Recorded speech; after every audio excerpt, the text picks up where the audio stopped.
Salut, c'est Maxence, bienvenue dans cette nouvelle vidéo. Donc aujourd'hui, nouvelle vidéo à Ouarzazate. Je vais aller à Aït Ben Haddou comme hier pour tourner des vidéos de formation investisseurs libres. Après j'irai à l'Oasis de Flint où j'essayerai de faire voler le drone et en même temps aussi j'essayerai de faire quelques vidéos de formation. Et aujourd'hui on va voir ensemble comment être crédible aux yeux du banquier. Donc je t'ai préparé plusieurs conseils qui te permettront d'être un maximum crédible et d'avoir encore plus de chances d'obtenir ton financement. Donc voilà du coup pour ce programme de la journée. Tout de suite je vais prendre un bon petit déj à la marocaine et après on part direct. Ok, donc je viens de finir de tourner les 5 premières vidéos du 3e module investisseur libre en haut de cette petite dune. Donc là, comme tu peux voir, il y a le Ksar qu'on a visité hier. Et tout autour, c'est un peu panoramique, c'est super beau. Là-bas d'ailleurs, il y a l'Atlas qui est par là, je crois, voilà. Quelque part par là, je ne sais pas exactement. Bref, donc là je vais te donner deux étapes donc les deux premières étapes pour être crédible au point de vue au niveau du banquier. Donc la toute première étape, c'est surtout d'être à l'heure et d'être bien habillé. Donc on dit souvent que l'habit ne fait pas le moine, mais c'est totalement faux, surtout dans l'investissement immobilier. Si tu arrives avec une dégaine toute pourrie et hyper en retard, du coup là tu seras accueilli mais hyper mal par le banquier et le banquier voudra faire aucun effort pour toi. Alors qu'à l'inverse, si tu t'habilles bien, si tu es à l'heure, si tu te présentes bien, tu as ta petite mallette, c'est tout nickel, et du coup tu donneras un premier sentiment, un premier bon sentiment au banquier. C'est ce qui te permettra d'être déjà bien accueilli et inconsciemment le banquier se dira ok, là j'ai en face de moi un pro qui sait de quoi il parle, même si tu n'as toujours pas ouvert la bouche, mais c'est vraiment sur l'apparence et c'est vraiment les premières secondes qui comptent. Donc l'objectif c'est vraiment de montrer dans les premières secondes que tu es quelqu'un qui se respecte et qui respecte aussi l'interlocuteur que tu as en face de lui, et du coup c'est ce qui te permettra d'être crédible par rapport au banquier. Deuxième étape, ça va être de préparer ton dossier le plus précis possible. Quand je dis le plus précis, c'est pas simplement les 3 dernières fiches de paye ou les 3 derniers bulletins de salaire ou l'avis d'imposition, c'est vraiment un maximum d'informations sur tout le dossier, tout le financement, tous les objectifs, le business plan, ta vision dans le futur, vraiment la totalité. L'objectif c'est d'être le plus transparent possible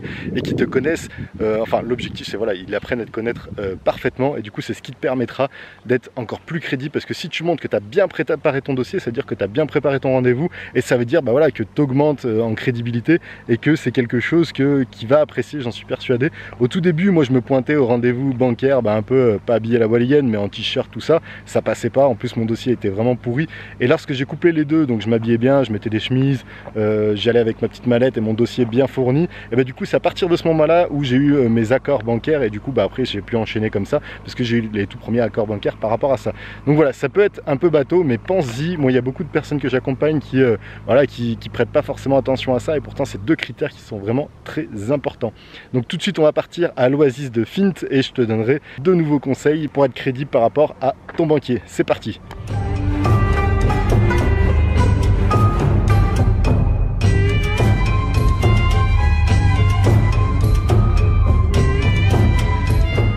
Ok, là on arrive sur la route pour aller à l'Oasis, voilà ce que ça donne.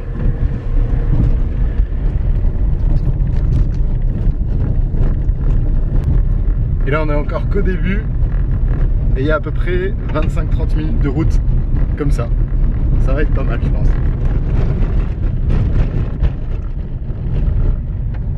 Ok, je viens d'arriver à l'Oasis de Flint, donc j'ai croisé Aziz que j'ai remonté d'ailleurs, il m'a montré quelques spots sympathiques pour lancer le drone.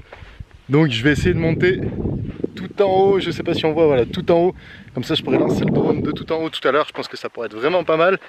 Du coup je vais essayer de te montrer quelques petites vidéos aussi ici, parce que ça a l'air d'être assez joli ce qui nous attend. Pareil, je vais essayer de faire voler le drone s'il veut bien marcher, parce que j'ai eu quelques petits soucis avec la dernière fois. Et après je te donnerai de nouveaux conseils pour être crédible devant le banquier. A tout de suite.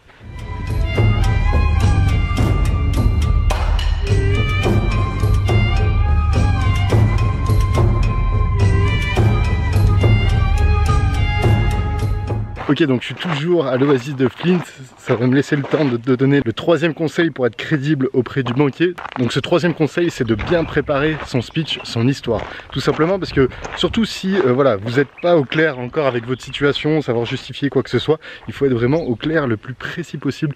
Surtout, j'ai beaucoup de participants au début, ils ne se préparaient pas forcément à ça, pas forcément au fait de raconter leur histoire, son speech, et des fois pris de panique, ils peuvent raconter n'importe quoi, se contredire, et c'est ça qui est vraiment qui est rédhibitoire lorsqu'on fait un entretien bancaire, c'est surtout de ne pas être au clair avec son speech, avec son histoire. Surtout si certains s'inventent des petites histoires pour embellir la chose, il faut vraiment être au clair et pas pas se contredire dans son discours, parce que sinon ça va te faire capoter ta vente et tu seras plus du tout crédible à ce niveau-là au niveau de ton banquier. Et du coup après ça servira à rien, il faudra refaire le job pour aller voir un autre banquier. Donc voilà, c'est vraiment quelque chose qui est important, c'est vraiment d'être au clair avec son speech et avec son histoire. Quatrième conseil, c'est de s'appuyer et de vraiment mettre en avant tous ses points forts. Donc je sais pas, si par exemple tu as un peu d'apport mais que tu n'as pas envie de le mettre, il faut que tu le mettes en avant. Si tu as une bonne situation, si tu n'es jamais dans le rouge, il faut le mettre en avant. Il faut vraiment que tu analyses toutes tes forces, même si elles sont ridicules entre guillemets, mais même si elles sont pas énormes, et du coup vraiment de les mettre en avant et comme ça vraiment t'appuyer dessus. Par exemple, moi j'avais pas d'apport, mais c'est pas grave parce que j'avais un CDI, donc ça je l'ai vraiment mis en avant.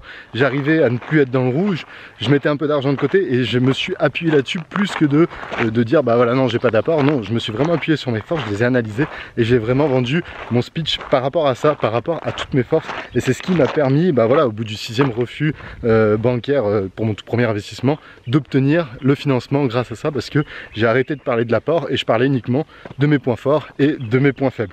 Donc voilà du coup pour ce qui était de ces 3e et 4e conseils, et il m'en reste encore 2-3 à te communiquer, donc je le ferai tout à l'heure. Là je vais continuer à marcher un petit peu le long de cette oasis et après je vais essayer de faire de lancer le drone pour voir si c'est possible de le lancer ici pour te faire des belles petites images. A tout de suite.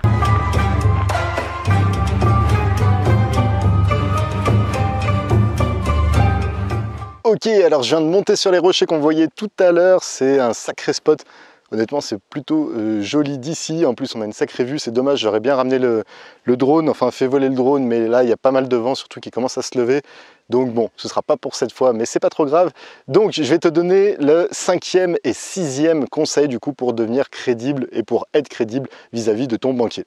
Alors, le 5e conseil, c'est de connaître le jargon du banquier. Donc, qu'est-ce que ça veut dire? C'est connaître son vocabulaire. Parce que plus tu connaîtras son vocabulaire, donc c'est les termes qu'il utilise lorsqu'il parle du coup à ses collègues ou autres, plus tu monteras en crédibilité, parce que ça montrera que tu t'es intéressé en fait à son travail, à ce qu'il fait, à ce qu'il propose.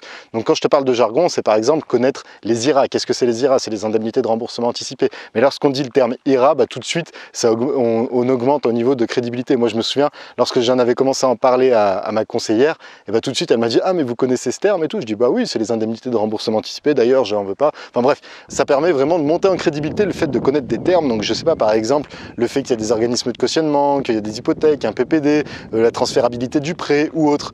Voilà, tout ça c'est des termes qui te permettront d'être beaucoup plus crédible au niveau du banquier. Et plus tu connaîtras son champ lexical, plus déjà tu pourras bien échanger avec lui et plus tu monteras en crédibilité. Là, comme tu vois, c'est le trépied que j'ai utilisé tout à l'heure pour tourner les vidéos de Investisseurs Libres. Donc, j'en ai tourné 2 ici. Donc, voilà. Donc, pour être crédible, analyse vraiment son champ lexical, son jargon et essaye de le ressortir lorsque tu voudras négocier avec lui. Et c'est ce qui te permettra du coup d'être beaucoup plus crédible à ses yeux et de montrer aussi que voilà, tu t'intéresses à ce qu'il fait et tu t'intéresses à ce qu'il dit et tu verras que tu monteras en crédibilité.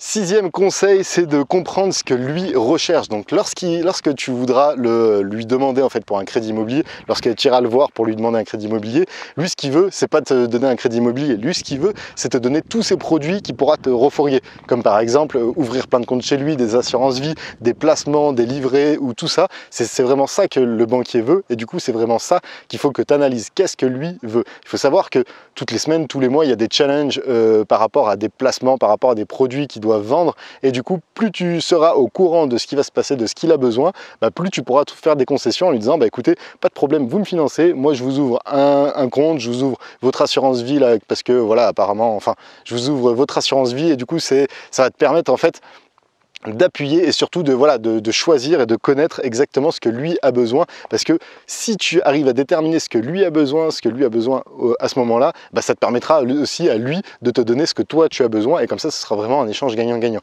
Donc essaye d'analyser les produits qu'il peut vendre, donc ça peut être même des assurances habitation, je sais pas, des assurances voiture, enfin fais marcher ton imagination, n'hésite pas à voir un petit peu les produits aussi. Moi ce que je fais c'est souvent dans les agences, dès que tu rentres dans les agences, maintenant c'est plus forcément des agences bancaires, mais des fois fois tu vois des téléphones, tu vois des choses comme ça.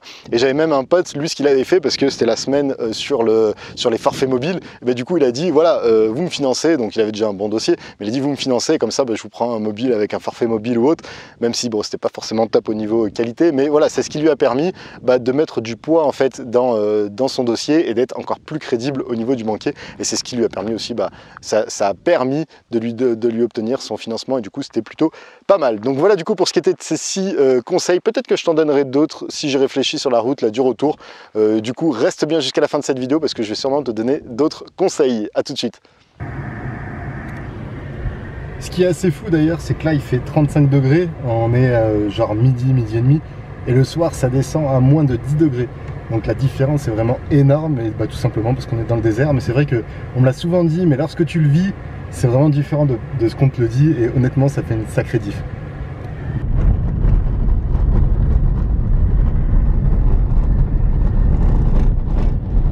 Ok, donc je viens de rentrer à l'hôtel, grosse journée quand même aujourd'hui, donc comme tu as vu on est parti à l'Oasis, avant on était au Xar pour visiter tout ça, donc voilà, c'est quand même une assez grosse journée, je suis claqué. Alors je voulais juste te faire, tiens, avant de terminer cette vidéo, te partager un petit truc, c'est le voyage en solo. Donc là je suis parti, c'est la première fois que je pars à l'étranger en solo, et du coup j'appréhendais un petit peu. Je me demandais comment ça allait se passer, comment j'allais vivre ça, parce que je sais pas si toi tu as l'habitude de partir en solo à l'étranger, mais c'est quelque chose d'intéressant, on va dire au moins essayer une fois. Mais bon, dans tous les cas, là je serai obligé de partir en solo plusieurs fois cette année, parce que là il y a beaucoup de destinations qui m'attendent encore, et du coup je pense qu'au fur et à mesure je m'y habituerai plus. Je dois partir, comme je te dis, tout seul, simplement parce qu'il n'y a personne pour m'accompagner. Moi ma chérie elle bosse. En Thaïlande j'étais avec le frangin, donc là il a repris les études, enfin il était pendant ses vacances scolaires, mais là il est plus en vacances scolaires, ce qui fait que voilà, il est plus il était pas dispo, et pareil, après tous mes potes ils sont entrepreneurs, donc ils ont leur business à faire tourner, ce qui fait que c'est plutôt compliqué pour eux. Donc voilà, j'ai testé de partir en solo. C'est vraiment une expérience intéressante, ça te permet de pas mal réfléchir, de pas mal te poser des questions. Donc si un jour tu as l'occasion de partir en solo, écoute, n'hésite pas, parce que c'est quand même quelque chose d'intéressant à faire au moins une fois dans sa vie, pour vraiment apprendre comme ça. Et j'ai l'impression que tu échanges encore plus avec les personnes. Donc là je parlais avec pas mal de Marocains, notamment Aziz que je t'avais parlé là tout à l'heure, vers l'Oasis, que j'ai pris sur la route parce que du coup il faisait du stop pour rentrer chez lui. Il y avait déjà 25 minutes de route, ce qui fait que lui à pied il aurait mis hyper du temps, et au final il s'avérait que c'était un guide et il m'a fait un petit tour de l'Oasis gratuitement, simplement parce que je l'avais ramené. Donc voilà, c'est des expériences que je pense que tu ne fais pas lorsque tu n'es pas tout seul. Et voilà, et du coup lorsque tu es tout seul, j'ai l'impression, enfin du moins pour mon cas, tu sympathises beaucoup plus avec les autres, tu vas beaucoup plus vers les autres pour apprendre à les connaître, et voilà. Donc voilà, c'était simplement la petite parenthèse de la vidéo pour ajouter une petite touche personnelle à cette vidéo. Dans tous les cas, demain, je pense que je repars... Ah non, demain je reste tranquille, donc je pense pas que je fasse de vidéo, et après-demain je partirai à Marrakech pour... du coup pour faire cette dernière journée, et sur la route je m'arrêterai à plusieurs spots parce qu'apparemment, enfin quand je suis venu j'ai vu certains spots qui étaient vraiment cool. Donc voilà, là je spotterai à certains endroits, et je te ferai des belles vidéos à ce moment là. Donc je te dis à très bientôt pour la prochaine vidéo, ciao.